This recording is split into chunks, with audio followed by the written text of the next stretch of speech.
అసమాపక క్రియ పూర్తి కాని పనిని గురించి తెలుపు క్రియాపదాలను ఏమనాలి? అసమాపక క్రియాపదాలు అంటారు, క్రియలు అంటారు. చూడండి, ఉదాహరణకి సరళ ఇంటికి వచ్చి పేపరు చదివింది. వచ్చి అనేది క్రియ పూర్తి కాలేదు, పని పూర్తి కాలేదు, కాబట్టి దీన్ని అసమాపక క్రియ అంటారు.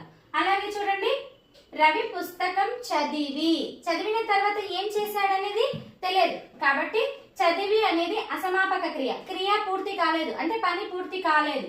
ఇక్కడ మళ్ళీ చూడండి, చదివి పడుకున్నాడు అంటే పడుకున్నాడు అనేది పూర్తయింది, పని పూర్తయింది, సో అది అసమాపక క్రియ అవుతుంది.